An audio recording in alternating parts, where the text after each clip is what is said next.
കഴിഞ്ഞ ദിവസം ഒരാൾ എന്നോട് ഒരു കാര്യം പറയുകയുണ്ടായി.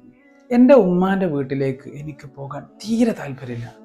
എനിക്ക് വല്ലാത്ത അത്ഭുതമായി. കാരണം എന്താണെന്ന് വെച്ചാൽ ഒരാൾ ഉമ്മാൻ്റെ വീട്ടിലേക്ക് പോകാന്നൊക്കെ പറഞ്ഞാൽ ഭയങ്കര സന്തോഷമുള്ള കാര്യമാണ്.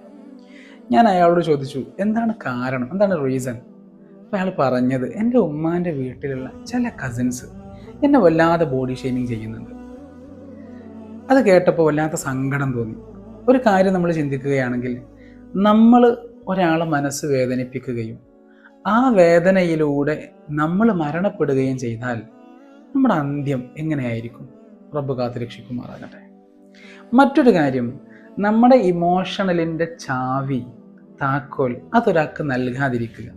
അതായത് ഒരാൾ നമ്മളോട് ഇന്നത് പറയുമ്പോൾ, അല്ലെങ്കിൽ ഒരാൾ നമ്മളോട് ഇന്നത് പെരുമാറുമ്പോൾ, ഇന്നത് പെരുമാറാതിരിക്കുമ്പോൾ നമുക്ക് ദുഃഖം വരുന്നുണ്ടെങ്കിൽ, നിരാശ വരുന്നുണ്ടെങ്കിൽ, നമ്മൾ ചെയ്തത് നമ്മുടെ ഇമോഷണൽ ഓപ്പറേഷൻ ചെയ്യാനുള്ള ഒരു ചാവി നമ്മൾ അയാൾക്ക് കൊടുത്തത് കൊണ്ടാണ്.